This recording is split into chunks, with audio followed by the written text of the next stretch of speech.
Yeah. Your digits.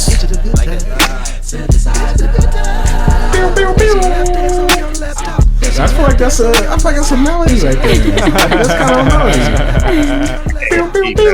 Okay, y'all just seeing some experimentation. That's digital lasers to your face, but I guess more specifically to your ear box or your ear canal. I mean, whatever the ear specialist would say. And I'm already beginning my ramble, but it's totally cool. I go by the name of Small Eyes with a Z, like zebra cakes. That's a little foreshadowing. Yeah, we'll come back to that. And who else do we have with us? Your girl Ashley C. Baby with 2 E's. Please say the baby. Okay. Mm-hmm. And who else do we have? Preston with 1K. Oh. 1K. Yeah, man. That's an important K though. Tristan Kavari. We got Kavari. Hey. And who is definitely, certainly, last but not least, with a special live and direct. He's not gonna say anything, and it makes it awkward for the podcast listeners because they don't hear anything; they just hear silence. I'm awkward in person, so it's all good. Yeah. Fabian Williams, artist. Fabian Williams, the occasional superstar. We were talking about when we were doing kind of pre-sound check. I was like, man, I think that's such a brilliant name because it's not like the frequent star, because if it's frequent, it's like you got to be on all the time, which is really kind of what it is, I guess, to be famous. Whereas like occasional, it's like, yeah, I did one, I put my toe in, I put my toe out. You know what I mean? When you feel it, when you feel it in your heart. Too much pressure, man. You know what I mean? Be like, eternal superstar. Man, Burn out of gas, man. Speak on it. Like I feel like right now, I need a break. That's real. I've been going like 3 years straight. I ain't been nowhere. Yeah. Man. Yeah, man. Take that break if you need it. Man, that's so real. I'm going to take it. Yeah, definitely. We all need it. Martin Lawrence. That, man. Right. Man. Butt naked in traffic. Woo-wee. Oh, man. Well, to start off, before we dive too deep to be butt naked in traffic, we're going to get into what we call our warm-up, and it goes like this. That was a joke, by the way. That shit actually happened. Just seems so right. You know what? But, we should be free if people want to be... Yeah, if you want to be butt naked, what is it, Abramovich? I'm totally butchering her name. The performance artist. Do you know what I'm talking about? The one that Jay-Z worked with that does like the 27-hour stuff. Yeah. I don't know how I'm saying it. Her name is really hard to say, so I tried. He murdered it. Ladies and gents. Okay, so let's get into the warm-up, before I, go down the shenanigan route. And it starts with shenanigans, and I think it's, even though it's kind of a light subject, even though it's kind of not, I wanted to talk about the piss heard around the world. And that's Mr. Ye posting himself urinating on his Grammys, which is he did that. Yeah, he really did that. He really did that. Yep. That's not a joke. That happened today. That happened yesterday. Yeah. He peed on it legit. On the toilet he's short of not showing his peen. Yeah, he's literally short, which he probably wanted to. He's been going off the deep end, and of course, he's been doing it for the entire pandemic. But the thing that's more specific, and then I want to get you all's thoughts, is he's been using it again as a platform to talk about the enslavement. The structure of enslavement in the music industry, and in particular, his contract. He literally posts every contract, all 200 pages of it, and there's been speculation, and people are going through it with a 5-tooth comb. But long story short, and I want to get you all's take. What do you think? There's credence to Kanye using, out of all the crazy things that he's doing, but in particular trying to use his platform to advocate for artists to get their masters in publishing, when he himself has not surrendered or even mentioned surrendering the publishing from anybody who signed the good music. And Big Sean has an album out, and a lot of people are signing him. So I, want to get y'all thoughts on that information. I just feel like at the end of the day, it's like throwing stones and hiding your hand. So, I mean, yep. Period. That's it. Bars. Does he own the rights to good music? I mean, if he doesn't own his own publishing, does he own Big Sean's, or does Universal own Big Sean's? You know what I'm saying? That's a great question. Own it to give back to them. So I don't know. I'm just wondering. That's a good question. That's a great question. Yeah. Yeah. So do you got anything? Music, No. music business is too complicated. But wasn't he calling himself baby? Yeah, baby Putin. I mean, I don't even want to say that part because I don't even understand what that means. Moses and baby. Yeah, which is just like. I heard he called himself Moses. Yeah, that as well. Yeah. That as well. He went from Steve Jobs to, who was he calling himself? Disney. Moses, baby Putin. It's a lot. We're watching the person, basically continually have a breakdown in front of us. But the thing that's interesting, and that's the main point I guess I wanted to give, and I'm sorry to break the chain of command again, that there's always like semi-credence to most of what his rants, and it's like that's why there's been a lot of artists like Russ came out and he's definitely spitting some facts about changing the paradigm of how artists should set the price, and it shouldn't be set by other people. But yeah, sorry. Anybody else? Yeah, that's all true. Again, with any other time that Kanye West has spoken to something that is relevant and that we can't agree with, I don't think it's the message that people have a problem with as much as the package. Big facts. Big facts. Yeah. I guess not intended, but I would say he is just not. It's not appealing, and it's a turnoff. So, but hey, if it gets a conversation started and something good comes from it, then at least there's some silver lining there. But I have like less and less bandwidth for Kanye as time goes by. Yeah, and most of us do. My thing is, if it's gonna be facts, you can just say it without all the dramatics.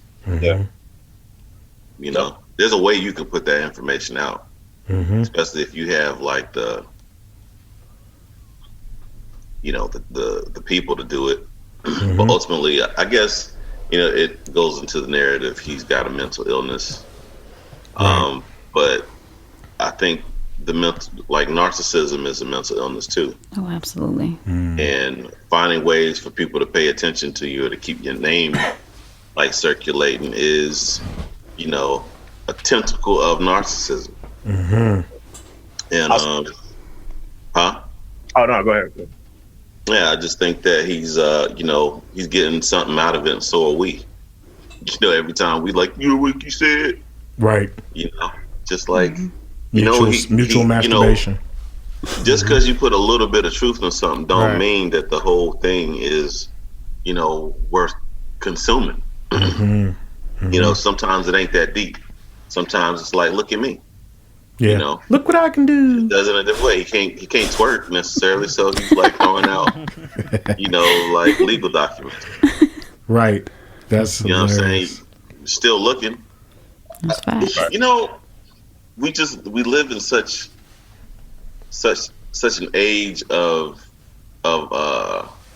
confusion and constant stimulation that I feel like we miss a lot of the more important documents. That is like remember when Anonymous dropped all those court documents from Epstein and Trump? The Pizzagate stuff.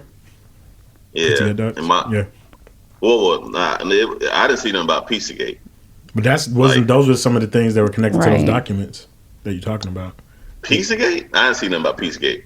All I saw I don't know about no Pizzagate. I saw the court documents where it was like all the kids that Trump paid off. All the parents of the kids that Trump paid off. That's tied to Pizzagate. Bless them. It was like 7. It was like at least 7. My thing is, that's pretty much Pizzagate. My thing is, all right, if that came out and if it's true, I don't even like. It's like I can't even say if it's true or not because I didn't see anybody from the news even like acknowledge talk about it, right? Yeah. And I was like, well, damn, y'all not gonna say nothing about it? Like nothing at all. Yeah. And then I don't know. It stuff like that makes me wonder. Well, not wonder, but I understand why people don't like really trust the news. Yeah. And media. Definitely. And media in general. Yeah. And then how much business has played into news and how you got to work so hard to get the news, and then you got to do the extra work to make sure the news you got is actually news. Right. Sometimes it's an ad. Yeah. We're in the age of disinformation, man. Like I feel like the age of information is coming, but it's like there's like prep work or something. I don't know. Yeah, it's a lot of sifting through and a lot of recalibration, a lot of Phoenix rising from the ashes type stuff. Like a lot of stuff's got to be burnt down in order for people to get to the next level of information. So that was just, again, a warm up just to, get the palate. It's a palate cleanser, essentially, even though that subject's not necessarily cleansing to the palate, talking about that dude. But the broader subject of artists becoming empowered. We talked about it a lot on the Digital Good Times Facebook group. That's the first plug you're getting of the evening, ladies and gentlemen. Digi Good Tribe is where you can have conversations in real time, share information, share resources. It goes down, and it's our private group, so you can, whatever that means in the scan of Facebook in general, which is going to lead us to our next conversation on two important documentaries. We're gonna definitely spend a lot of meat and potato time on this, and then we'll get into more of the good brother Fabian and what he's got going on and kind of what he's given to the world currently. But we're gonna talk about the Social Dilemma doc that's all the rage in the streets, and also Feels Good Man, which I feel really, really needs to get some light and attention out here because a lot of people haven't seen it and may not even know what it is.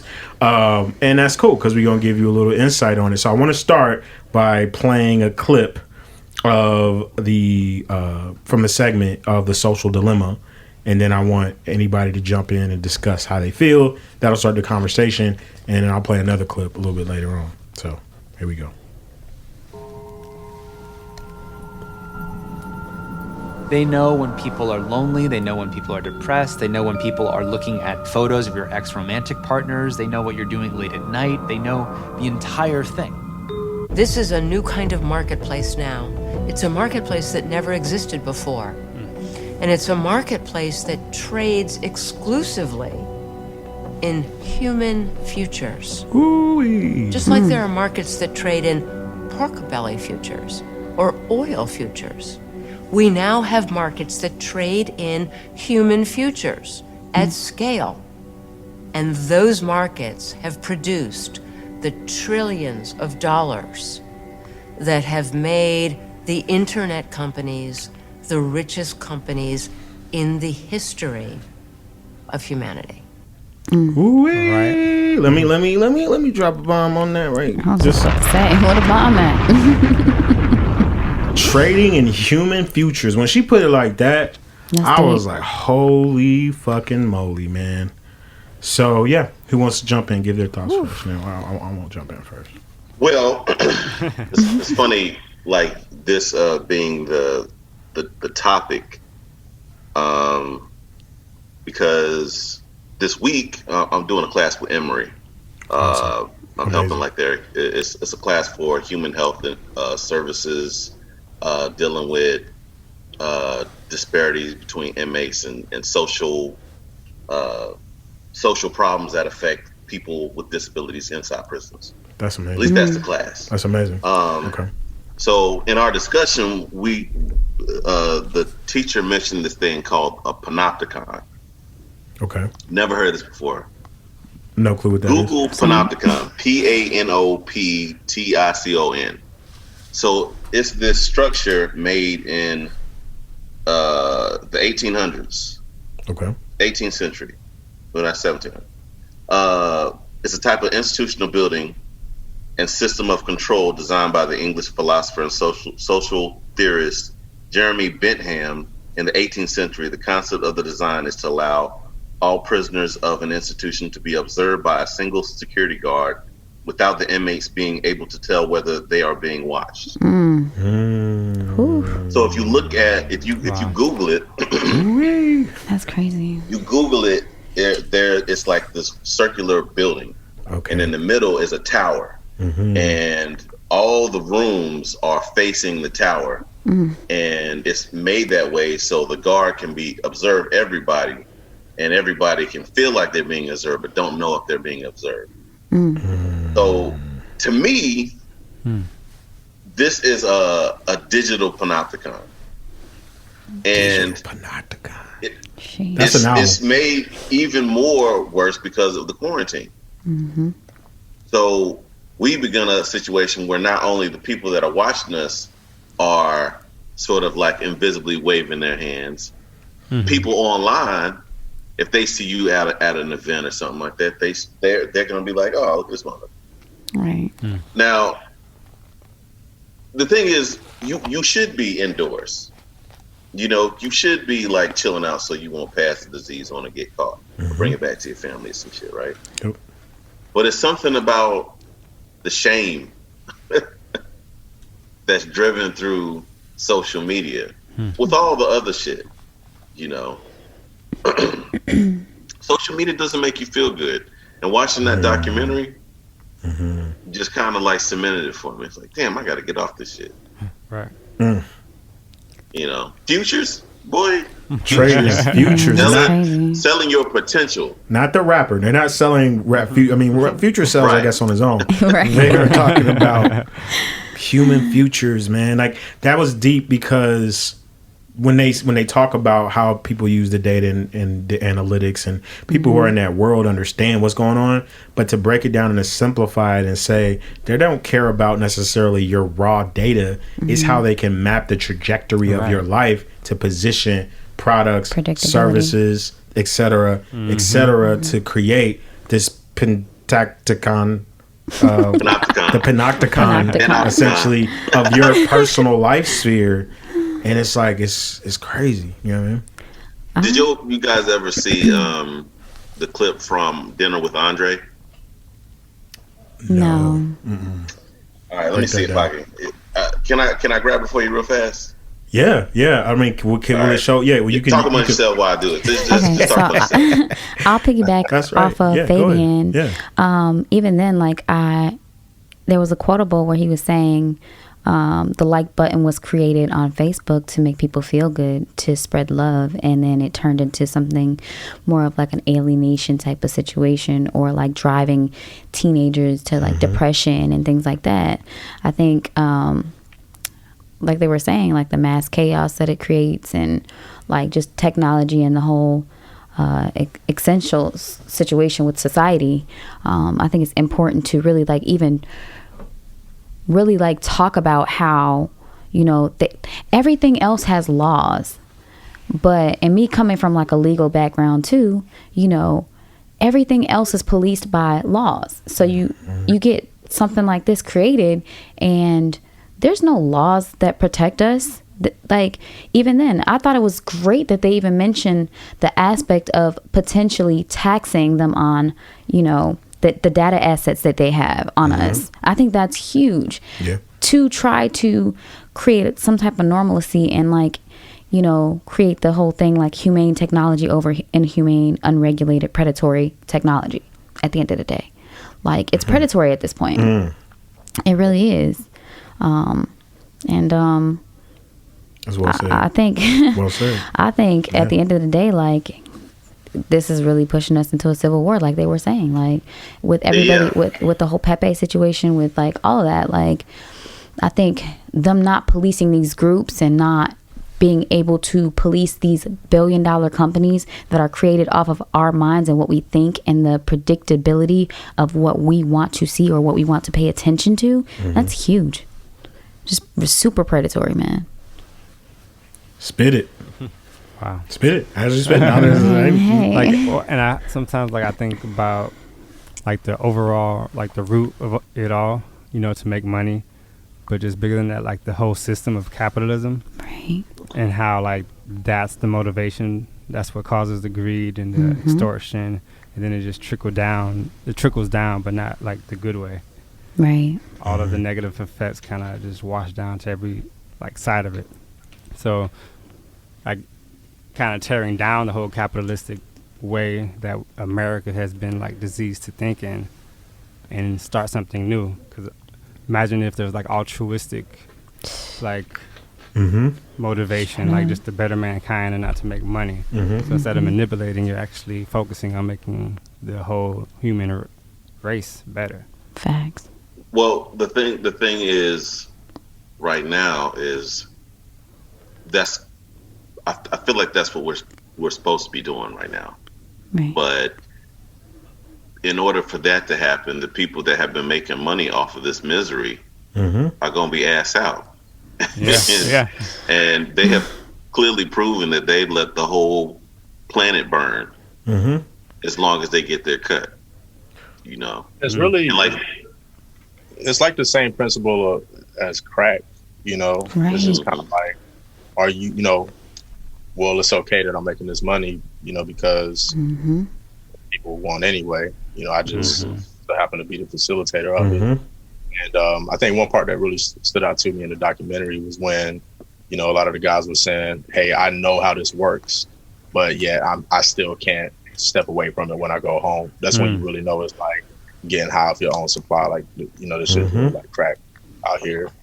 So it shows a lot of societal, you know, double standards, that if it was someone else getting that much money off of something like that, you know, how much quicker maybe it would have, you know, get shut down or laws would be put into place versus how lax they are right now. But yeah, it's pretty dangerous. You know, I think if anything, it's at the core of it is a struggle of power, and, you know, knowledge is power. So people just having information and knowing what's going on, at least gives them the power of some type of choice of whether you want to engage with it or not, or how you engage with it. So. And there's like kind of no way to like stay away from technology to really put it on, like to just put it out there. Like you think about health. I bought my dad an Apple Watch because he has heart issues, and I thought, well, maybe that would help him. We look at email. Even if we say we're not going to go on social media, or we're going to get technology a break, we still have emails to check. We still have business to run.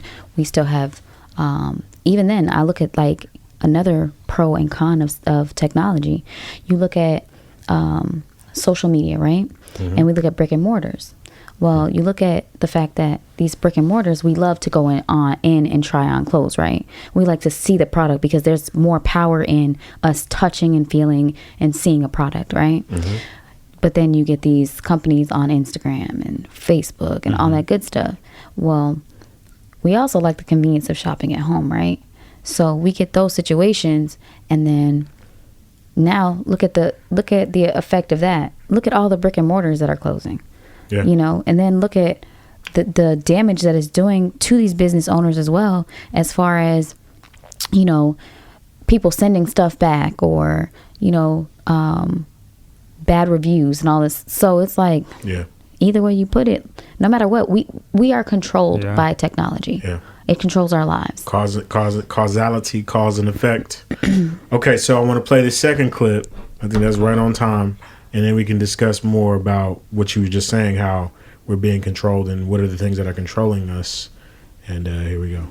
I like to say that algorithms are opinions embedded in code, and that algorithms are not objective. Algorithms are optimized to some definition of success.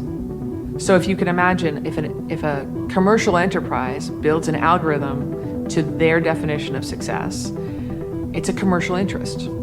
It's usually profit. You are giving the computer the goal state. I want this outcome. And then the computer itself is learning how to do it. That's where the term machine learning comes from. And so every day it gets slightly better at picking the right posts in the right order so that you spend longer and longer in that product. Yo, deep. Algorithms, man. The algorithm. The algorithms are made by man.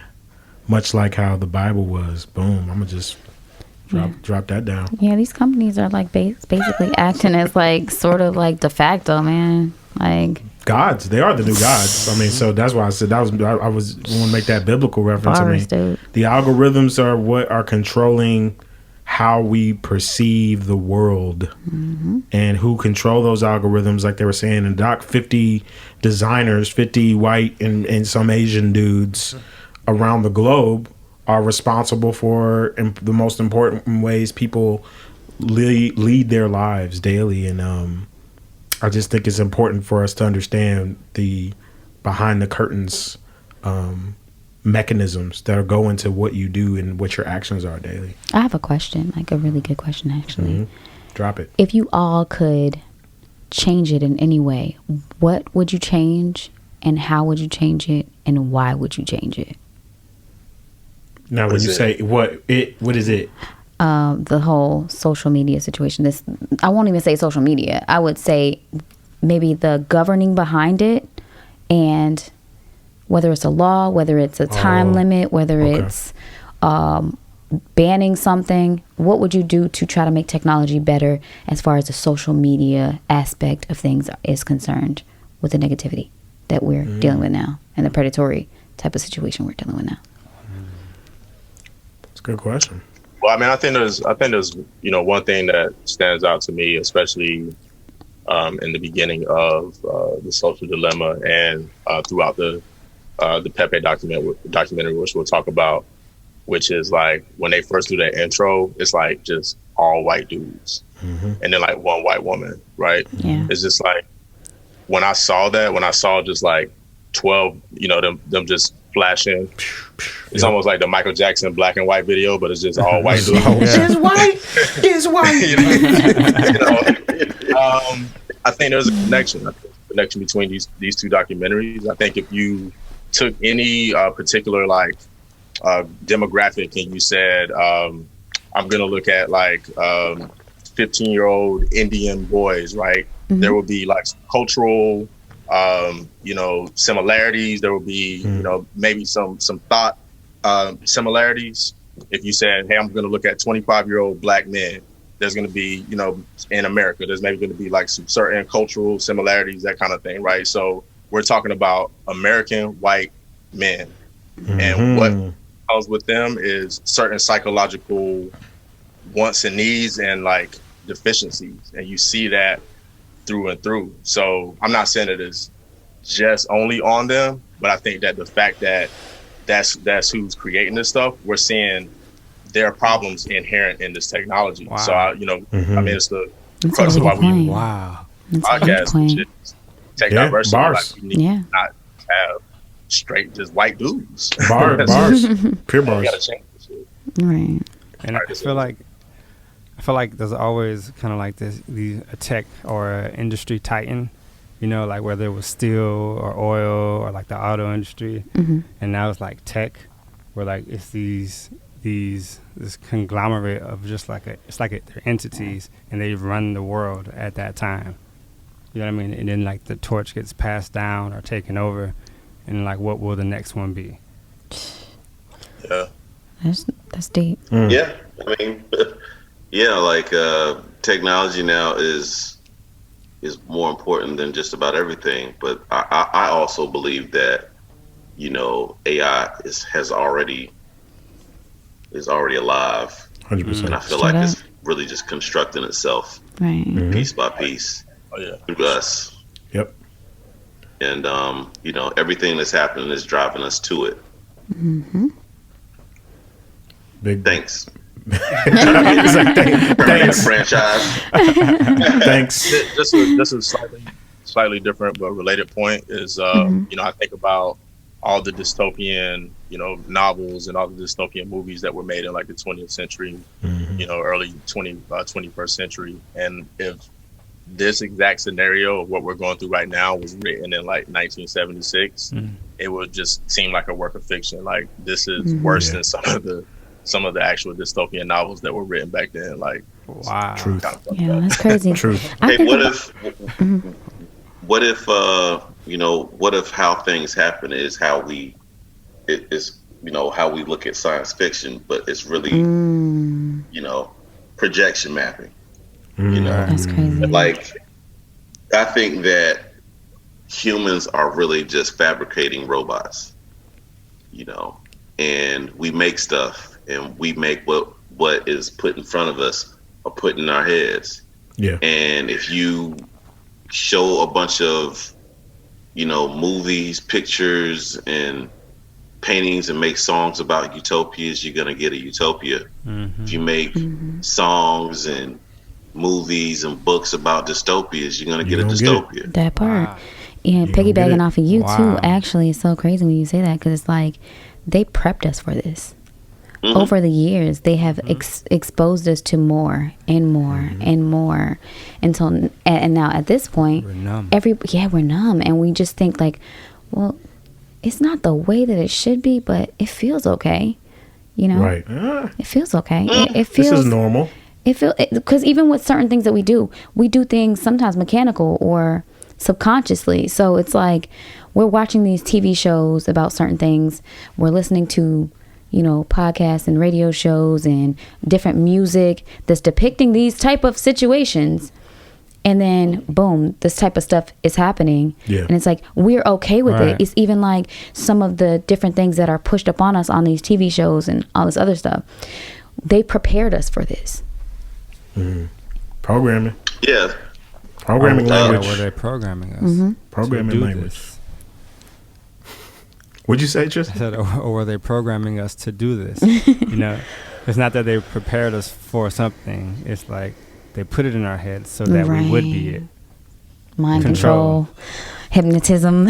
Hey, we gonna get into that. I mean, it's all like this. I feel like the thing that we that when the guy was talking about him being a magician, and how magicians are sort of like the first sort of like psychologists, because they are aware of what they have to do in order to fool the person that is, in front of them. These are the people. These are the type of people. That's a crazy point, man. That build these programs and these, they're the ones that are creating this culture. So listen, man, ever since I built a pyramid, see things totally differently. Wow. When we plug magicians are we plug that. That's a whole episode. If y'all like, what is he talking about? He did that. He talked about that on our episode way back when. Just go into the archives, and that was like fresh off of him actually building that pyramid. That's the first time. That was your first time on there. You were fresh off of it. Yeah. So my thing about like what we've been told about magicians and magic is it has been misleading on purpose, of course. Because it gets used against us every day. Advertising is magic. It's getting you to think a certain way, so you go and get up off of your couch, you go get something that you wouldn't otherwise either know about or care about. Hypnosis. It uses emotion to manipulate you into buying things or looking up a website or going and cleaning up a park, like that's what it is at its core. And you're using your talent, your art, to make them psychologically do something. Especially when you're like thinking about something and it just pops up. Just so it doesn't sound like all doom and gloom, we do still have older technologies that we can utilize to, kind of combat against, what's happening with this digital technology. And it does have to do with just unplugging, things like meditation, yoga, just being out in nature, hiking, camping, if you're into that type of thing, or even just grounding, where you make sure that you touch the earth. These types of things actually will help you, maintain a certain type of balance as you may go in and out of toxic environments. Yeah. I think also like controlling your children too, like not so much controlling, but being extremely mindful of at least removing the technology out of the space when you're doing other things, or creating a limit on what you're allowing your children to touch and to see and to consistently be around is huge. Dinner time, like back in the day, we ain't no TV, no phones, no nothing. Dinner time. I still do that now. And I limit it as well. I do screen time, of course, on Apple products with my children, so that it's a consistent thing where they know that they only have a specific time limit to be on these things. I mean, if you have to do that yourself, I think that's a really big deal to kind of unplug, like Jack was saying. Indeed. So I want to transition us because this is, we're right on the wave, the Silver Surfer.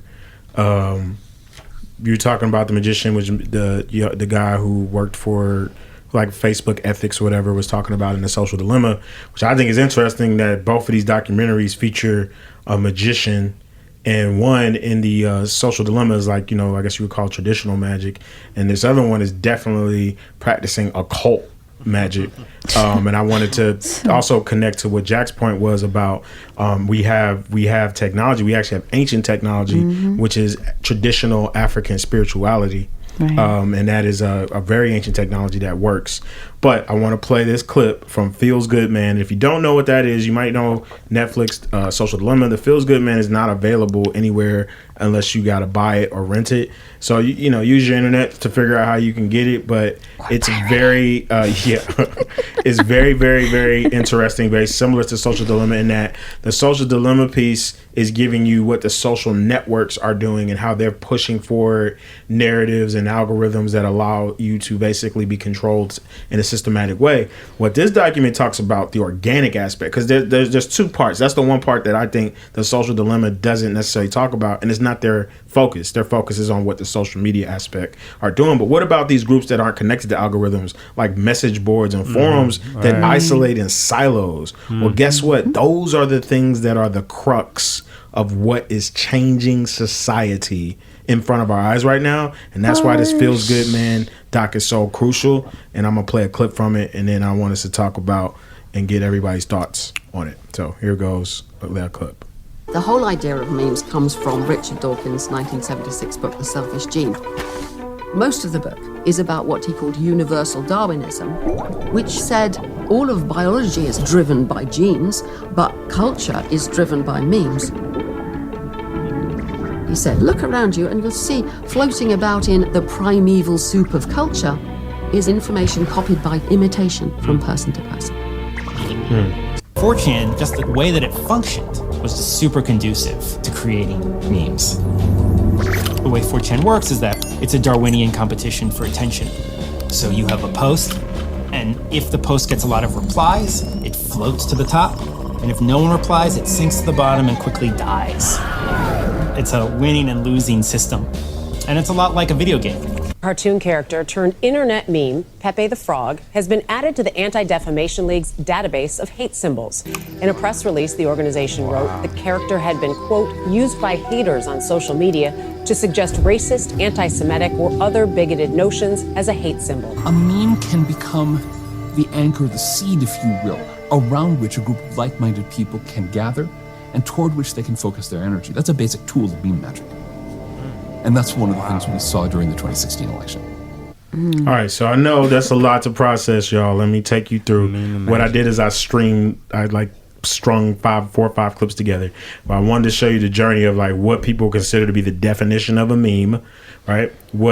How memes grow, which is through message groups, forums, and in particular, the message group and the most notorious of all time is probably going to be 4chan/8chan, and how they're able to gather groups of humans together in one accord. And in this particular case, in the documentary, they talk about these people who refer to themselves as NEETs, which are people who basically don't want to do shit at all. And like that's their badge of honor, is that they don't do shit. So you have a lot of people who literally their way of life is to not do shit. I'm not making it up. That's really what it stands for. It's like NEET means like not educated, not doing anything.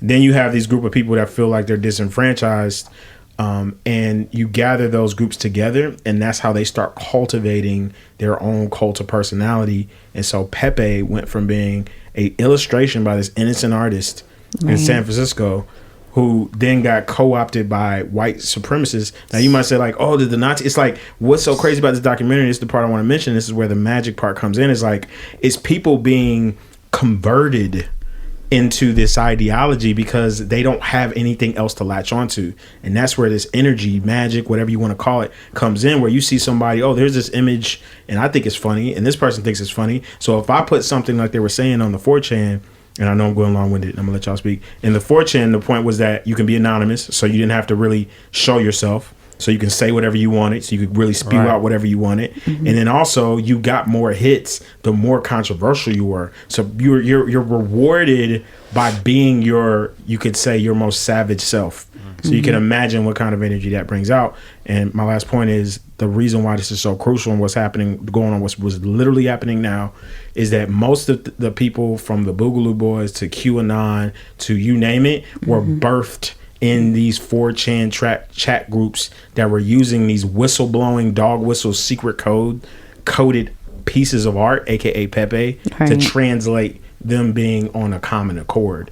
And so it's like literally this whole secret language that's been going on the internet for years that nobody knew about. And I thought that shit was crazy.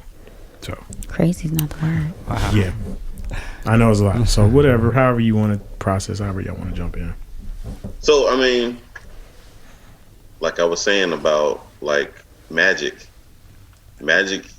was, you know, every time we've seen magic in movies, it's like, you know, a pot and, you know, some wind and you know, special effects and shit like that.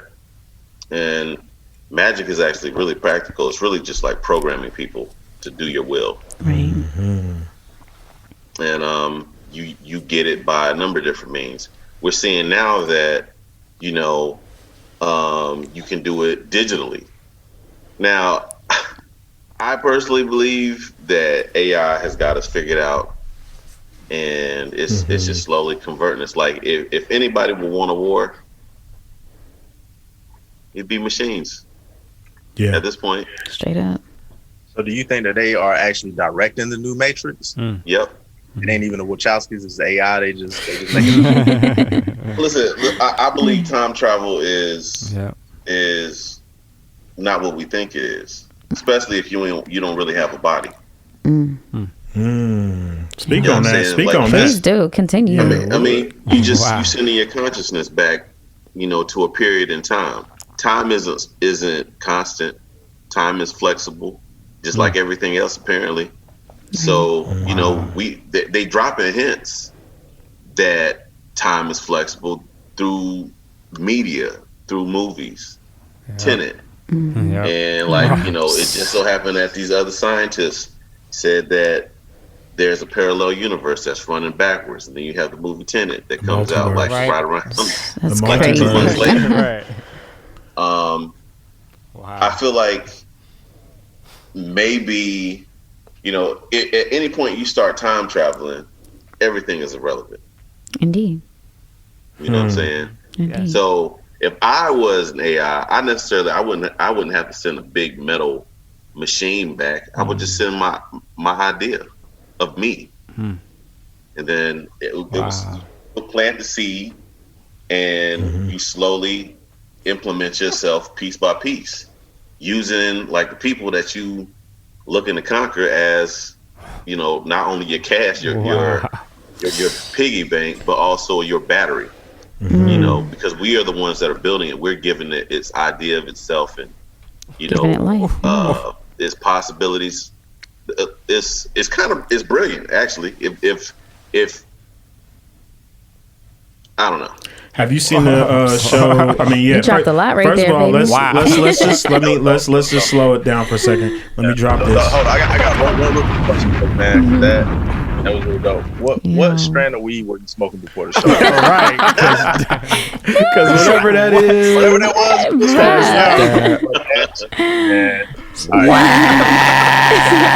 Bruh. You took me on the movie. Dang. Wow. Yeah, we gotta go back and maybe tag before he starts talking and say this is the If Your Third Eye's Open segment, because if it's not, you're gonna be like, where did we just go? But we just came off of George Clinton listening to a George Clinton.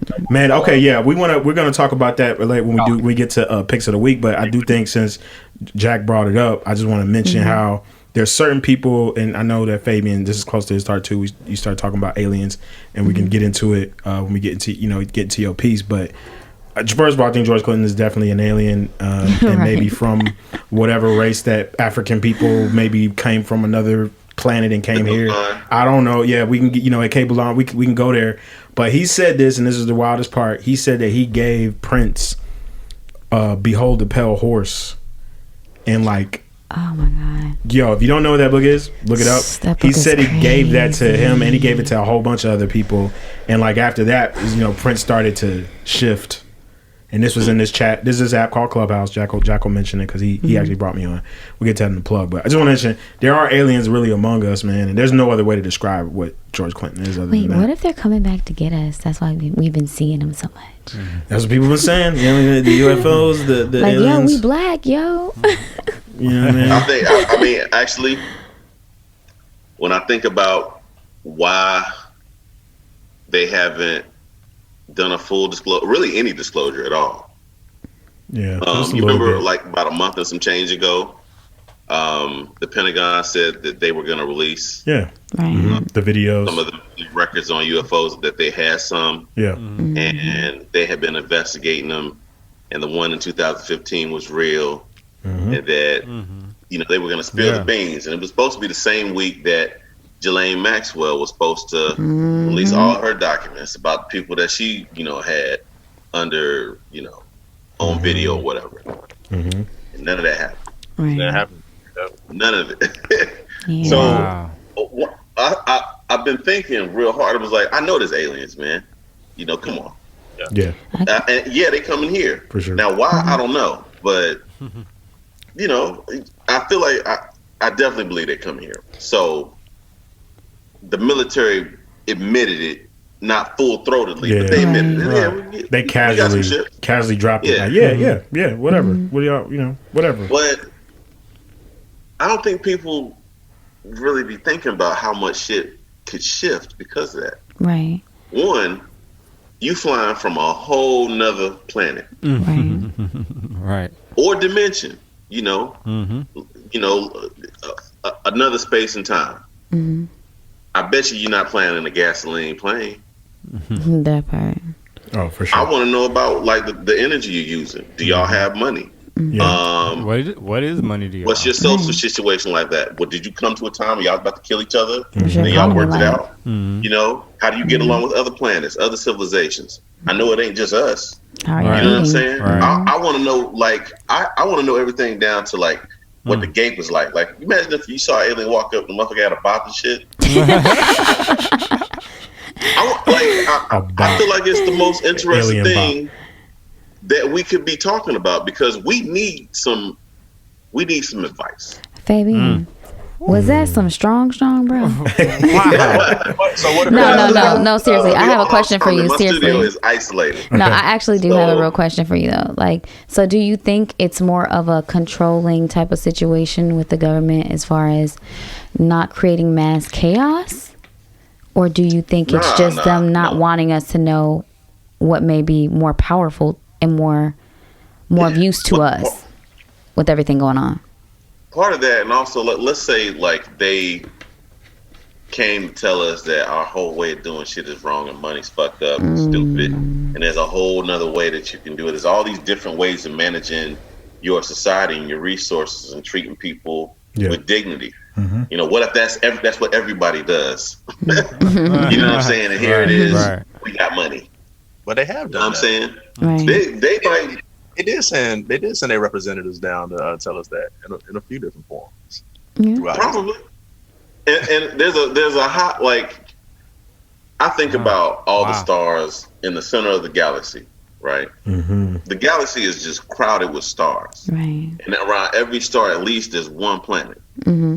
So I feel like because of our proximity to the neighborhoods, like we in the suburbs of our galaxy, we damn near out in space. So don't nobody really fuck with us like that because we crazy. I mean, this is the part. They might be crazier This though. is the part of the world show we on, because we took it intergalactic. I don't know how we got intergalactic, but I'm totally okay. I'm totally with what you're saying. So here's an optimistic perspective, right? Which is that, like, everything you're saying, human psychology, kind of our, us being able to create a utopia versus us creating a dystopia. It's all built in this human condition. that ties into, greed, lust, the way that we fall into addiction, the way that we fall into negative patterns. And we have gotten instructions over the years of how to be in flow and how to be in tune with the way and the rhythm of the universe. And that's the thing that we're trying to figure out. So yeah, there may be, someone, another species that's close to us, that actually could be helping us out. So I'm just saying, like, it could be doom and gloom, or it could be not even an independent AI, but it could be, hey, maybe a neighboring species that's saying, well, let's help evolve these guys through this technology. So it's just an optimistic spin on. I swear, I really think that, like, I really think that, like, I don't know, it sounds crazy, guys, but I've always thought since I was a kid, where are we getting our technology from? Like, I look at, what is it, Area 52? Is that 54. What? 54, 51? 51. Yeah, Area 51 and 53. My bad. 56. It's a I was number. wrong too. It's one of those numbers. 51, 52, 53. No, I'm just joking. No. But now I look at all of that stuff, and I look at the technology in the past, but I look at these situations where the technology sometimes that we have is like unheard of. Like, where does this come from? There's no way just one person on this earth that is human came up with all of these things. I'm quite sure that we had some type of help from somewhere else to allow us to get as far as we've gotten, whether it's just a way to speed up certain things or, make things progressively move a little different technology wise. But I feel like the moving pieces, there's no way they fit without somebody else or something else. Wow. Well, to be honest, I'm of the mind that there's, nothing is impossible. Right. Yeah. So for sure, it really ought to, like, I look at creativity as like this stream of things that have been and will be. Right. It's like it's like this river of ideas is floating above your head, and you can ask for anything because anything can be made. Right. It really comes down to what are you asking. Right. And I feel like the more intelligent your society is, you ask for better things because you learn more. So we're getting to there's always curiosity, and this stream of information is always listening for someone that's calling to it. And it, like if you want a flying saucer will be given to you. It's just that you got to learn all this other shit that comes to that comes to a point where you understand how a flying saucer will work. It's gonna work something like a black hole. So you got to learn how to find dense material that could bend gravity. I got something. So to tie it to, y'all listeners at home are gonna be like, man, this dude Small Eyes, man, he knows how to bend time. Because guess what? I'm gonna bend it back to the concept of the feels good, man. I'm gonna bend it back, but watch how I do it though. Just bring it back. Just peep how I'm gonna do it though. Peep how I'm gonna do it. So he was just talking about the flow of creativity, right? Like how it's funny. How it's a stream. No, for real. How it's a stream, right? So I thought that actually sparked my mind. Like that's really what the whole story of Feels Good, man, is to bring it back to how you can take a piece of art, and that art was a manifestation of this man, and then that manifestation, that energy, then shifted from him. He made it a public consciousness thing, and these group of people took that energy and it made it into something, and it became something that was a force that caused all kinds of different upheaval online, and then it shifted again. And that's the other cool part about the doc, where the Chinese in Hong Kong, I believe, they had no concept or idea of what Pepe had become, which is to your point, the stream of creativity. I think I actually think that's a really cool point that you made, Fabian, and that it is this flow. And they're like, yo, so now the Chinese have taken it and they use it as a symbol of rebellion and uprising. And it came from the ethos of this dude just wanted to make like a college feel good, like a college feel good, cool humor thing. You know what I'm saying? So like that goes exactly like it's all about manifestation. How we choose to manifest what's put in front of us is what dictates what that thing becomes. You know what I mean? Yeah. Yeah, I mean that's why look at how I did that. Look how I did that. Like shows like the Jetsons. You know what I'm saying? Yeah. I don't know if y'all that might be before y'all. I love the Jetsons. Nah, man, we all 30s. We all 30s at least, right? Okay. 30 club. Yeah, we like all you know. We all 30s. I'm 21 again. Yeah. Okay. You look young. Thank you. Black don't crack, baby. I don't know. It's just like I don't feel like we're getting hit with the tidal wave of hopefulness in the same way that we're getting hit with misery. And my response to it is like I found myself talking to a lot of young kids about art and what to do with it. And I keep telling them, I'm like, focus on visions of the future, like a future that you want to live in. Like build worlds. True Afrofuturism. Like it doesn't have to be conflict. One of the things that I liked about Lovecraft Country. I know this seems like it's off topic. It's not. No, take it. Have any of y'all like read the book? No. The book is. I know that the book is going to be way more fire than a movie. Books are always better. I normally look at the books before I watch the show, but I did the opposite this time. I read the book right before the show. Okay. Okay. And there's things I like about the show. It's more gore and stuff on the show, which I appreciate because I'm a horror guy. But Tristan's a horror guy. I can do without it. In the book, one of the characters has this experience with a telescope that is like, I don't know how they're gonna do it on the show, but it's amazing. And it's like a way that for someone to experience another part of space while sitting in a seat, kind of like Contact. You ever seen Contact? Yeah, that's classic. Kind of like that. So my thing is like, Black creatives especially, we need to like be specific about how we fit into like future environments and space traveling and going to other planets and like we're gonna end up in space, but we have to like write ourselves into it. Right. You know what I'm saying? Yeah. It's time. Yeah, for sure. All bars. All bars. This is a heavy. Did y'all think this was gonna be Afrofuturism? Did y'all think that? Well, guess what? Yeah, that was the intended. Wow. So, about the term Afrofuturism. Yeah, break it down. I argue with my academic friends all the time about that word. It's like, if I run the future, what are you gonna call it? What? Oh, wait, what? Like if someone like looks like you, if Small Eyes ends up running the future, someone like you runs the future, what are you gonna call the future? What do you call it? The BLUTURE. The BLUTURE, the BLUTURE. BLUTURE too. I don't know. Yeah, it'll be like, fuck with that. BLUTURE, yeah, BLUTURE. BLUTURE, cuz. Yeah, BLUTURE. Yeah, it's BLUTURE, cuz. BLUTURE. Yeah, that's pretty good. Yeah, y'all are something. That's pretty good.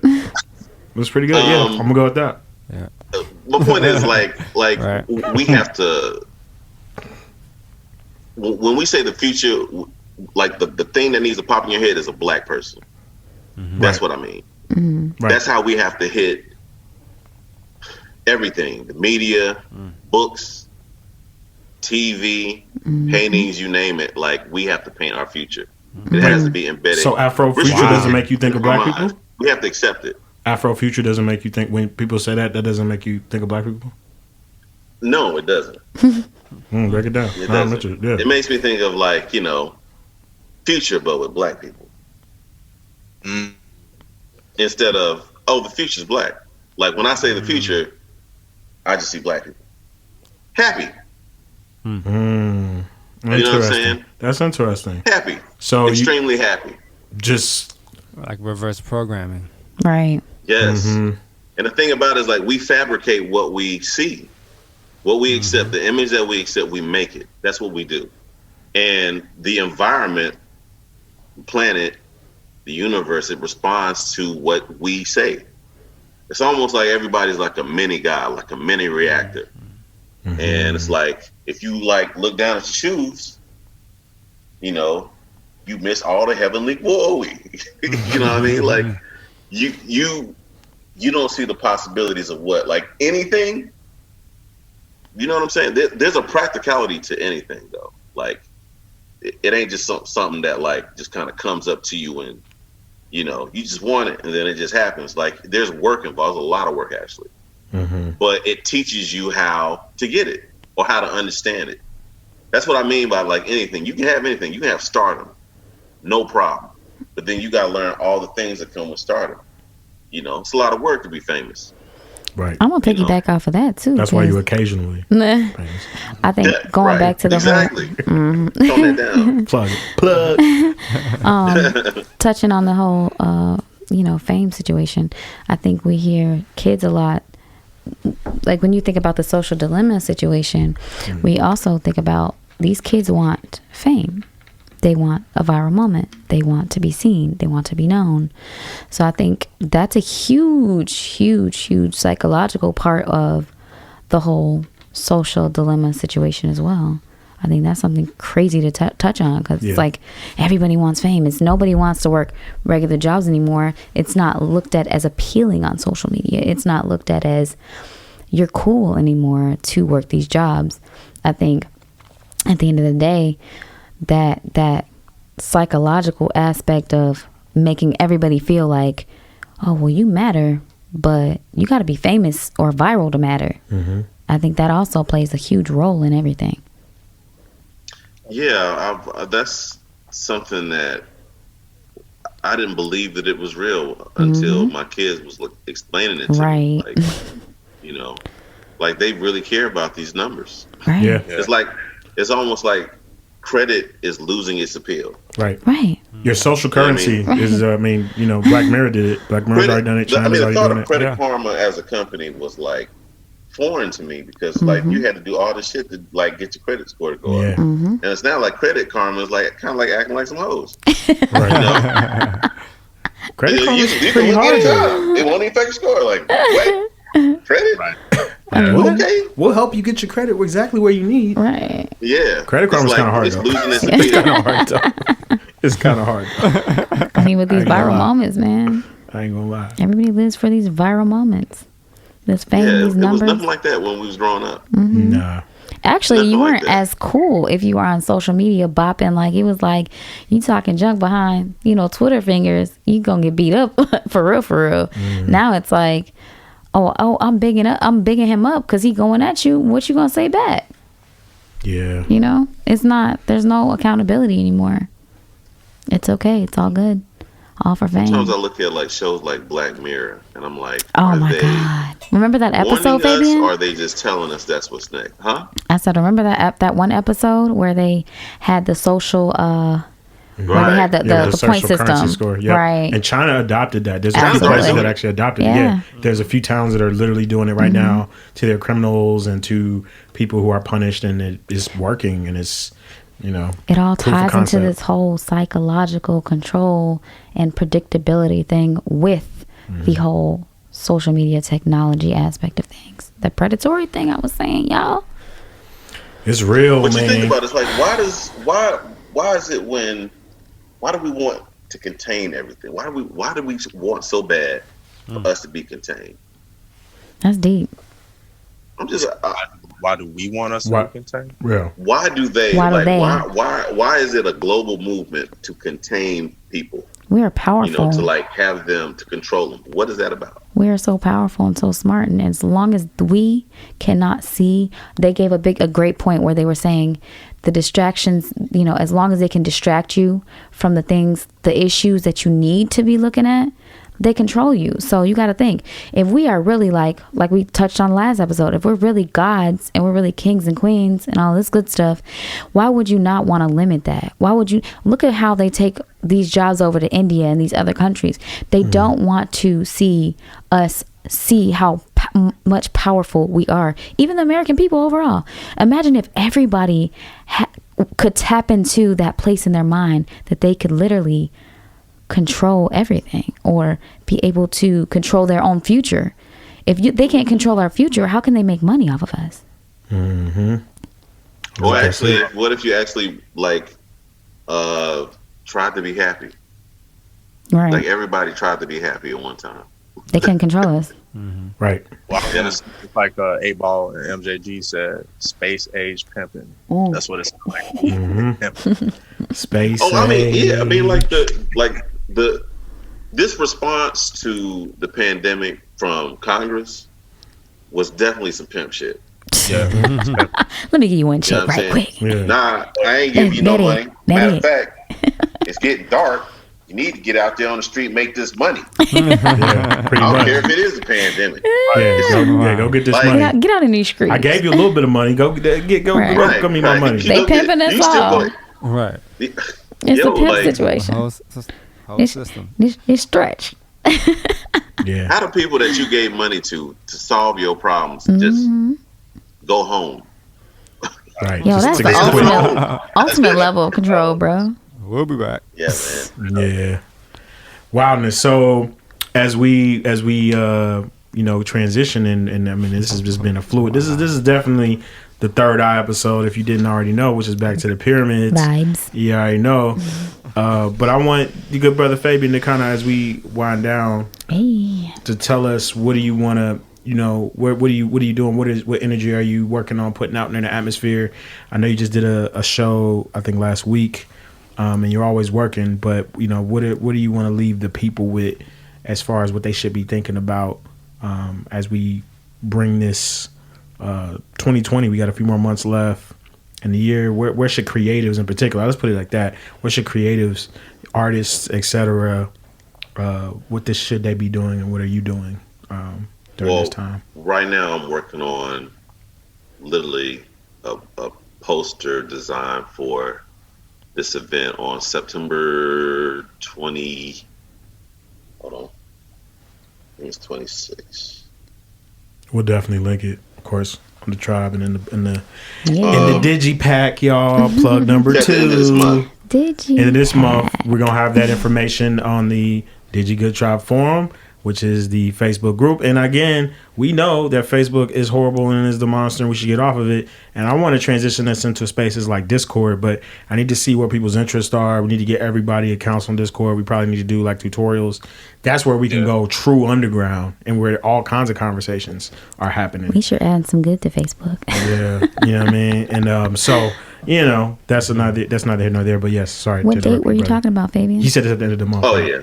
September 26th at the Pullman Yards. It'll be posted on my Instagram. IG. Yep, we'll post it. Occasional Superstar. And I'm finishing up Morehouse. Morehouse is like the biggest funeral I've ever done.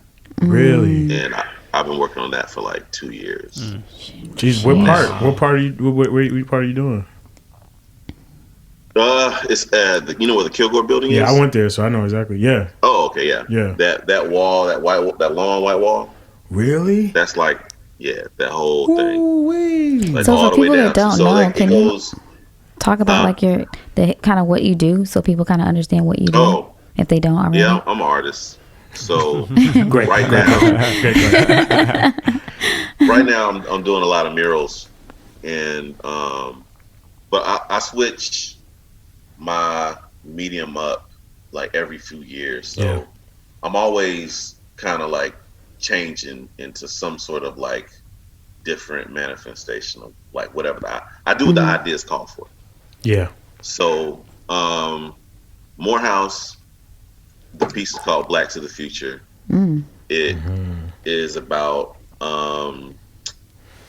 it's about Black people from ancient Africa to the height of our civilization, Egypt, to Timbuktu, to the Middle Passage, to the Civil War, to the founding of Morehouse, to civil rights, to modern America, into the future. So like I'm almost done with it. That's epic. And, that's epic, man. Straight up. I think it's going to change maybe how people view murals. In terms of like why you're doing them. Like my biggest thing was like there's so much you could talk about, So I try my best to condense our story, our epic, the Black American epic, in one wall and like a little over 100 feet. That's a lot. So powerful, very powerful. There was no way I could get somebody to pay me, what it took. So I had to I just had to figure it out. But I work with like the Morehouse students to come up with the concept. Then they kind of just let me do free reign, just do what I do. Man, that's legacy. That's gonna be there forever too. That's legacy, man. What's your favorite project you've ever done thus far? I want to say this right now. Even over the pyramid. I want to say this. So what? I say even over the pyramid. Yeah, that's true. That was like a turning point. Yeah, the pyramid, they're all like. But you just said there's different phases of your life. How about a top five, man? How about your personal top five? Because I know you got. Don't make them choose. That's better. Don't make them choose. Okay. All right. Yeah. Okay. The pyramid, the Caplana piece. Yeah, that's huge. Global. That's global. That's global. That one global. The Black to the Future, Saint Kaepernick, and the John Lewis joint. John Lewis joint is transformational too. I first got introduced. I mean, I know you for a few years, for a long time actually. But I remember when you were getting the race cards, man. I don't know how you feel retrospectively, but I thought those were ingenious and way ahead of their time. And thank you. Yeah, the race cards were like. I mean, this is like 2007, 8 or whatever you had those. 2006 earlier, and was it 2000? Was it earlier than that, or am I going too far? Yeah, 2007. Yeah, you know what I'm saying. And those I thought were you always managed to combine this level of introspection, but this level of play, this level of you tapping into the consciousness of someone's psyche. For example, like hopefully you listeners who are gonna watch this on YouTube, because we on YouTube now. If you didn't already know that, we fully out here, and you can see this beautiful piece that he has, which is I'm a huge X-Men fanatic and comic book fanatic, and he is as well. And he's got James Brown with the Cyclops. With the Fade, but with the Cyclops. Right, yeah, that's what I'm saying. They'll see it. Y'all actually see it when you visually see it. And you can go on his IG, and he's done other things interpolating it. And the iconography for me that has done it, in my opinion, has been some earth-shattering art, because you're literally subsuming the two, this black gods with these made up concepts of gods, mutants, and you fuse that into become something even holy, even more awesome. That's amazing. And yeah, man, I just want just to big up how powerful and transformational your art has been to me personally, and I think to the city of Atlanta. Absolutely. As well as your leadership and your community work, because you always are out in the community, always working, always mentoring, and always putting people on. And so we always want to keep giving shine to that. Definitely, Fabian. I want to ask you. If you could do any type of project or mural, what would it be, and where would you put it? Like what state? Where would you put it? And then what's next? Like what's in the future for you? I want to do megalithic sculptures. Break it down. Explain. You gotta break that down for the listeners. Wow. Like back before before Kanye just kind of broke my heart, man. Like, I wanted to do like these Olmec type statues all over the hood,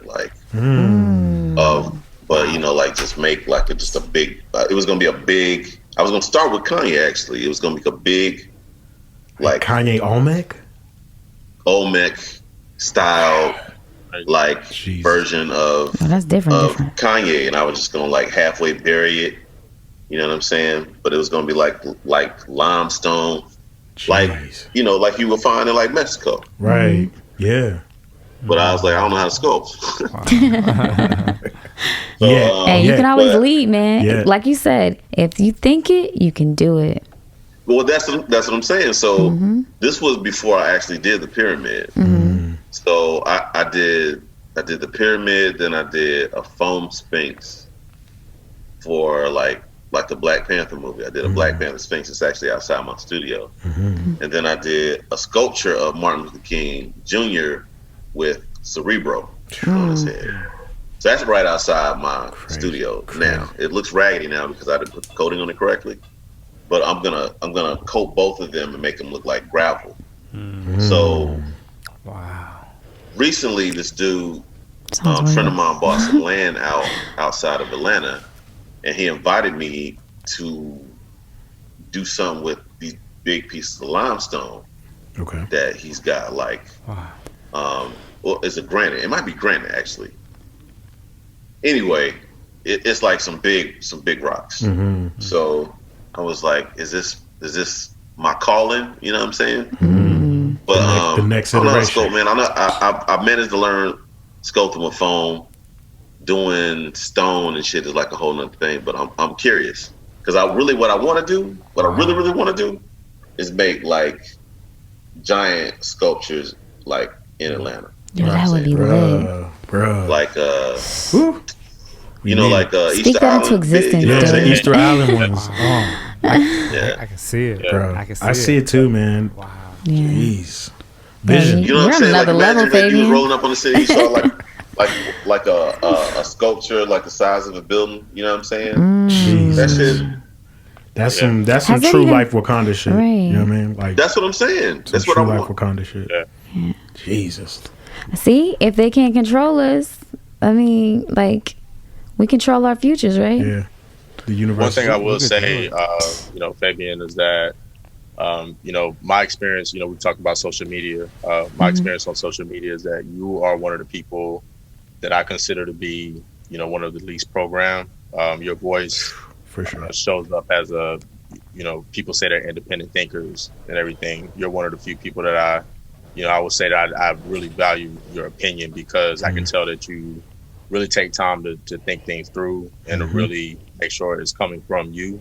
You're on a short list of maybe like 6 or 7 people that I feel that way about on social media.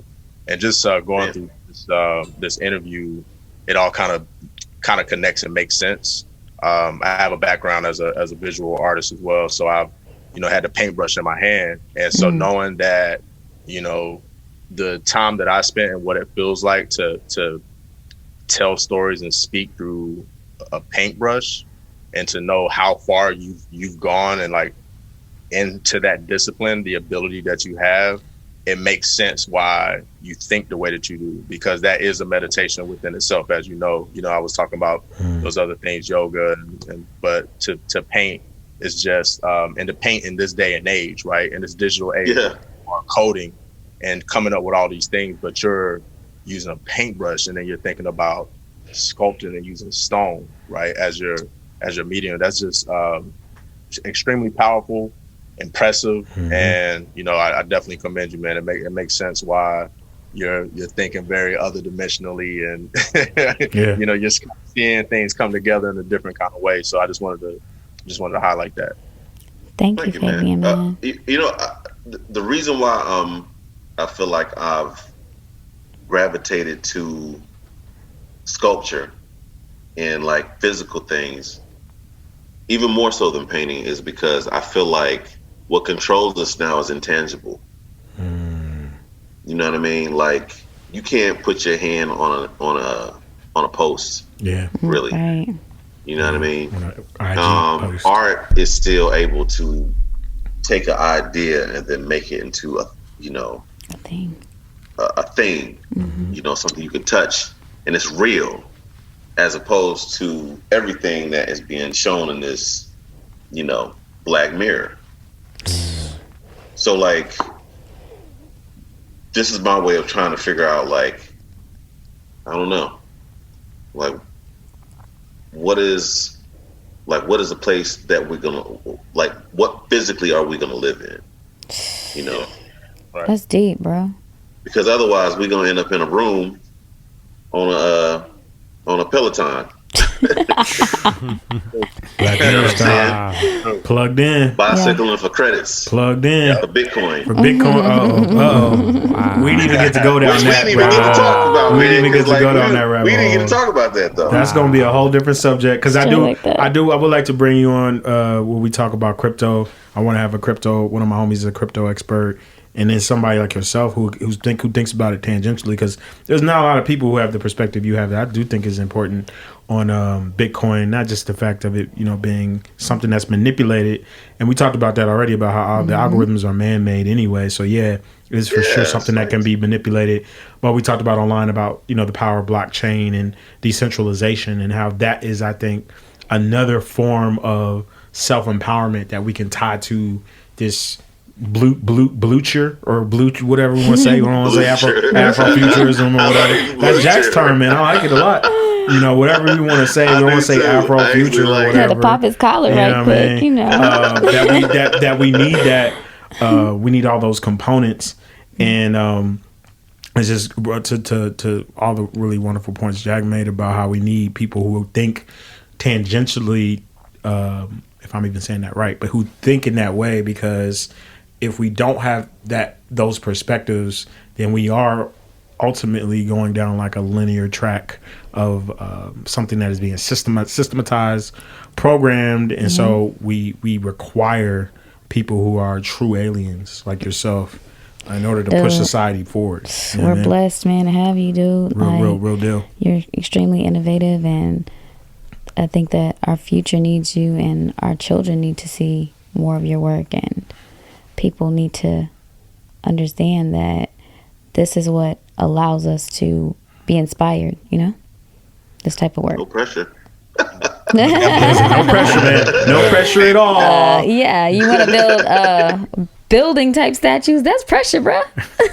Yeah, but make sure you do. I know, but like I'm just pressure. saying though, like that's big time pressure. Like when you close your eyes now, you can see it though, right? Yeah, 100%. You put it. It's out in the atmosphere. It's manifestation now. Right. I just don't know how it works. Like granted. You need to go holler at those people who built the Gundams, man. They got the thing on the structure. The Gundam is the size of a building. You seen the Gundam, right?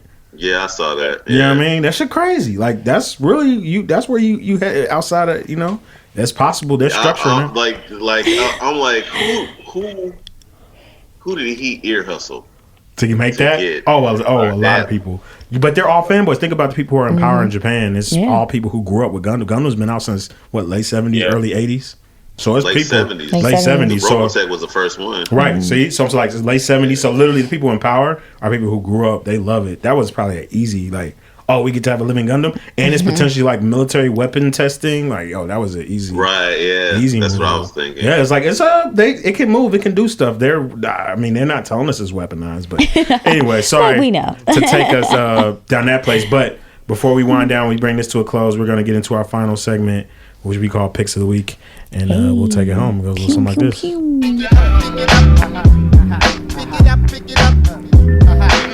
If you find they don't know about that. Redman, shout out to Redman, one of the greats of all time.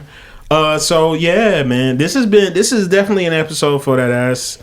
This is requires third eye open, so that's a full disclaimer to you. But we're gonna end our episodes as we do, kind of with picks or plugs of things you think people should be checking out, and we put all of these resources in the Digipack, which you can get access to if you are a member of the Digi Good Times tribe. It's a mouthful, fucking mouthful. And you can also get it by becoming a part of the mailing list that has real resources, real information, all the things that we recap for people who may not be able to catch the full episode. You can actually recap in the guide. And we're going to continue to give you more of these resources and iterate to provide y'all more. And that's what we're here for. Digital Good Times is all about tech empowerment, for real, for real. So who wants to go first? Who's got that pick? I'll go real quick. Jump in. We gotta make sure we take care of your palates, guys. So I'll start with my TV situation. We talked about it earlier. Raised by Wolves. Crazy. Show is insane. It slaps so hard. Jack put everybody on. You know what I'm saying? Yeah, Jack put me on. Yeah. It slapped hard. So yeah, I've been watching that on HBO Max. I'm playing catch up, but dopeness, super dopeness. I'm gonna also go with a joint called Deep Water. It's a new release by Alex. It's spelled Alex. Alex. Yeah, he's part of Lumitrace, I guess. Okay. Yeah. Part of what now? Lumitrace. It's a band, right? Yeah. Yeah. I didn't know that until today, because I was asking him about I was like, yo, this other joint that I seen, the PDA San Diego joint with Indian Sean, I was like, yo, why does it just have Lumi Trace on it? And he's like, because it's me and my boy. And I was like, oh, okay, well, today I learned something. But he's a dope songwriter. Dope joint with him and Keke Palmer. He just released today, actually. Keke's killing it. She's killing it, man. Shout out to India Sean too, man. That's the homie from way back. So glad she's getting it, doing some amazing stuff. Long amazing time work. coming. Yeah, she's been working too hard. She deserves it. Facts. Yeah, so facts. Those are my picks. Awesome. Palette ready. We got you. We got you. All right, who's next? Who's next? I mean, first of all, shout out to let me just speak that I believe that Hip Hop Harry, I think I'm saying it right. He's having the best year ever. His energy's crazy. Wait, but how long has he been around? That's the crazy part. You see how everything is like recycled these days? Like it's coming back. People are coming back with memes for days. He's capitalizing.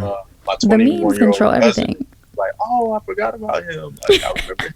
Like people really grew up with him. And he's got real bars, and like he's got wholesome content. It's just like shout out. Yo, imagine that. Like we're like our social media and like the power of people's tongues, like just going back to stuff is really getting people another bag that they were not getting. Bringing people back to life. It's like bringing you back. Time travel. Yeah, we're talking about that time travel. See, Fabian? See?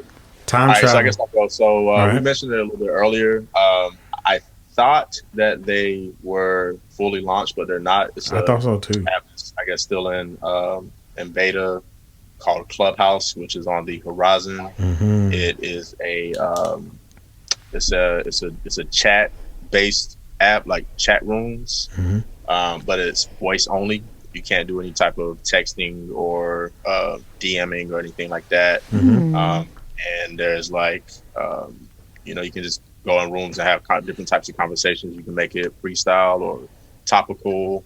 Is it video? I've been on it for about a month and a half. My mom's been on it for a couple weeks, and it's probably going to be the next Twitter or something like that for sure. Wow. I think it's gonna catch a wave when it opens up to the public. So can I give them a snapshot of the conversations just so they can see? So like the conversations range from, you can have a little private room where Jack brought me in, where there's like these cats from New York. Shout out to those cats, and they're just talking about shit going on in their lives, right? Like I ate this or I did that, and I'm chilling. But then you can pop out and go to another room where no ID, and Jack missed this. I just want to miss it. No ID, and a whole bunch of people in the industry, is just like a lot of industry, music people, techie people, etc., is in there like openly shitting on Jimi Hendrix because he doesn't think Jimi Hendrix is that important. And then Omaz from Sa-Ra is chopping it up with Chase and Chase. And then another day, George Clinton is having a talking about how he gave Prince Behold the Pale Horse, and how he was doing Patti LaBelle's hair, and like it's super intimate and super super private right now. So like Jack and other people who have been there can get invites. However, if y'all are really interested, we could find a way for you to get an invite in there. But he's right; it's going to go up. Do you add virtual reality to that? Not yet. I'm saying that would be crazy. That's what happens. Oh, if you add virtual reality, then you have these virtual chat rooms. Whoa, and you never leave your house. That's crazy. Yeah, I mean, we there. All right. Clubhouse, a nice little plug. So Clubhouse will be hollering at y'all. Yep.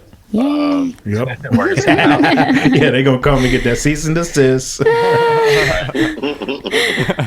They do record everything too. I still just been rocking on that Big Sean and Nas album that just came out last week. Super great work. Flames. Or a couple weeks ago, but just both dope. Hey, they boy. both kind of offer a different thing that I like, and offer something that the other one doesn't. 100%. All good stuff. So yeah. Great work. Hit Boy having a hell of a year, man. I'm telling you. Shout out to that, man. Hell of a year. All right. I go next. Tristan, you gonna round us out? You take us home? I'll go next and you take us home. That's cool. This guy.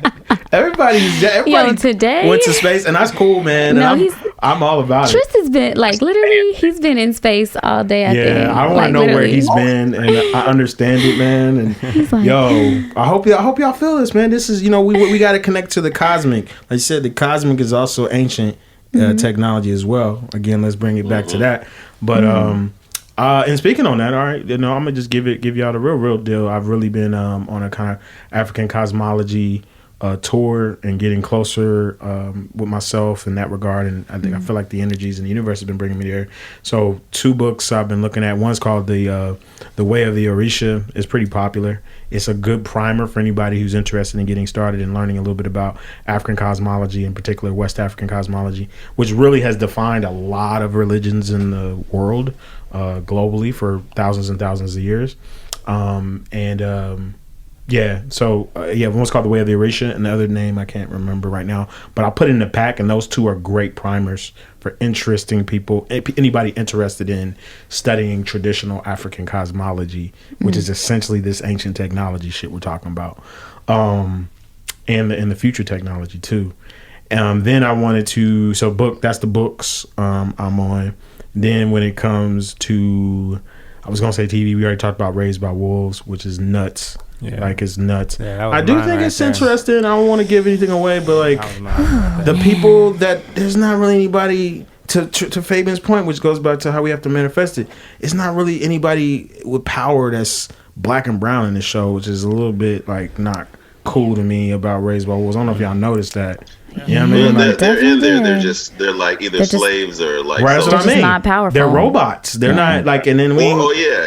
Yeah. They're not like the father is like bad, like neutered. Yeah, like he's totally. Yeah, man. I mean, look at how he loses the kids. Yeah, like he's just like he's totally. I'm like, but isn't it so convenient that it's the black man? Yeah, you know. I mean, you guys watch it, and we'll have another episode. We'll have another episode. Man. Yeah, you know what I mean? Okay. So we need to put it in the air, manifest it. Like, we need more black superheroes, more black people in power in these TV shows, period. Facts.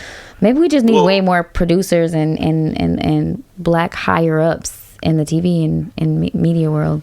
That just... they just put out the I don't know what you want to call it, ordinance or guidelines around for being able to be nominated for like Picture of the Year, where you have to have like certain diversity. So there's a certain percentage of diversity within the overall production. So there's some things in works.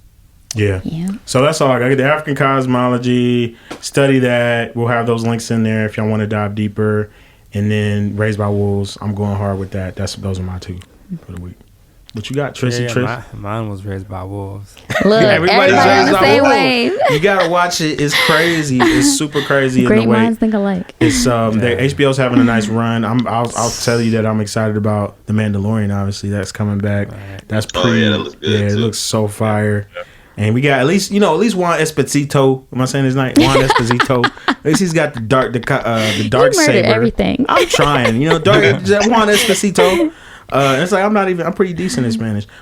He is, got the dark saber. At least he's got power in that show, because you know how they do black people in Star Wars. You don't even have to discuss that. But for the most part, it's relegation. But he is a part of the dark, the dark army, and that. But when you look at, again, I'm bringing it back to African cosmology. That's how third eye this episode's been. Like, who gave us the concept of what dark and light is, and who who embedded that? That's Western colonialism and white supremacy, man. So. That's all I got. That's all I got. HBO's really running it, like you said, though. It's crazy. Yeah, we didn't get some more black execs in there. Tell you, dude. It made me stop playing video games. I just turned on the PlayStation and go to HBO Max. Right. I'm like, ooh, what am I catching up on today? Video game world's going nuts. That's going to be another episode. Everything new is coming out. With the consumerism, we're about to be. I pre-ordered my PS5 on Amazon. See, look at you stunting, man. You got to stunt on us like that? I pre-ordered on Amazon. Not all of us got it. That shit sold out in less than 5 minutes. That'll be another episode. We're definitely going to be having where we talk about gaming, because that's a huge, huge part of the new economy and new way to live and to Did you guys hear that Fortnite has more hours than we've been alive in streaming? What? Like people playing? Like on the whole history of the planet? Yes. Yeah, that sounds about right. Yes. Yeah. Mm-hmm. Look. Time travel. Hey, Fabian, you might want to go over there and get that game bag real quick. Go start designing some stuff. The game bag. That's what I'm saying.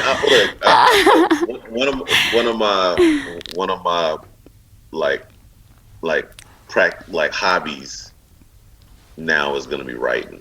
So I'm like, we need that. I came up with a story, but like I don't write, so we need like that. trying to like figure out how to get that out of my head on the paper is weird. Hey, so whatever you were smoking earlier, that's gonna help. Well, I forgot, since you actually haven't, you would take us home. What's your picks? What are your what you got that you want to plug people with? Well, I just started watching this show that's been on I think Stars or Showtime. It's called Counterpoint or Counterpart. Counterpart. Okay. And it's about this government facility that's like connected to another dimension. And they have like people from the other dimension like swapping sides, going back and forth. And they'll like one person on one side will be totally different from the person on the other side. So it's like sort of like a spy show. Right. But it's like dealing with like sci-fi elements. Like I'm into, like cosmic horror / thriller sci-fi. Like the Man in the High Tower. You ever see that? I've heard about that. I've heard that. I've heard good things about that. The Man in the High Tower was good. I mean, it's like you gotta like parallel universe stuff too. Sit through a lot. Yeah, it's parallel universe. But it's like ultimately it's a well done story. And like the sci-fi to me is like doable. It's like it's practical sci-fi. So like Counterpart, especially Counterpart is sort of like a cousin to Tenet in terms of like tone. I haven't seen Tenet. Yeah, I haven't seen Tenet. I want to see it. I'm not trying to go unless I go to a drive-thru. Yeah, that's where I was gonna go last weekend. Good. The drive-ins has got it now. Yeah, they've had it for a couple of weeks. For like, I know at least 2 weeks. I'm gonna go see it. I'm gonna go see it this weekend. I was supposed to go see it. Homeboy saw it. He said it was like you're gonna have to see it twice. But he said it was good. It's done. I heard there's so many like hidden messages in there. Like I don't want. It's Chris Nolan. Don't say nothing. Don't you say a word. Not a word. Well, have you ever seen Memento? Yeah. No, I haven't. Yeah. I haven't seen it in years. You should watch that. I haven't seen it in years. That was like one of Christopher Nolan's first movies, if not his first like major movie. He explained, and it was his storytelling. So well done. It was about this guy that like lost his memory, and so he had all these tattoos on him so he could remember. And without giving it away, the way that it's shot is sort of out of order, but it's edited in a way to where when you get to the end, you understand why things are so jumbled. It's like a dope ass movie. Definitely considered a classic. It's definitely considered a classic. Yeah. All right. Super dope movie. Hey, we know if Jack knows about it. Peep these jewels. Get these jewels, y'all. Get these jewels. Get these recommendations. Straight up, man. Oh, and of course, Lovecraft Country. Of course. Y'all haven't talked about it. Yeah. I think we talked about it last episode. We talked about it like every 3 episodes. Yeah, every episode, like Lovecraft Country. Jeez, man. It's that good. Yeah, that show is so get the audiobook. Like get the audiobook and like listen to the audiobook. If y'all like kind of like hungry for the content, it's good to like look at that and then. But does it ruin the story for you, like the show? No, because it's different. Like like you understand the characters better. And like Gives they you more play detail. actually Letitia way more in the show, but in a good way. I love this show because it's like so powerful for our brown people. Like them vibrations. Them for vibrations. it to be like one of the biggest shows and it's all brown people. I'm like, yes. You already know. Yes. So I haven't used this in a while because I think this is how y'all gonna feel at the end of this episode. This is where we at. You just got TK'd Street Fighter style because there's so much. You gotta go back. Rewind. They're gonna have to like watch. They're gonna have to listen to this. Watch a couple it again. Times, go back man. to the YouTubes. We appreciate you, brother, man. As always, making it special and important every time you come on and share the energy. And you're a gem, man. Anything y'all want to end on the people with before we dooce out? Any quotes? Any statements? I just want to shout out, you know what I'm saying, Eastern North Carolina. You know, hey, man, out here I'm from North Put your fingers up. Oh, word. That's what's up. Yeah. I just wanted to say, put the technology down sometimes. Give yourself some balance and some room to grow, some room to feel. Connect with the nature. Connect with your body. Connect with your mind and your soul. Put it down just for a little bit. Just for a little bit. Spit it. All right, well, on that note, that's the best way to leave y'all. We already know. Y'all already know. We out here, digital good times. Y'all be good. Be kind to yourselves. Peace. Yeah.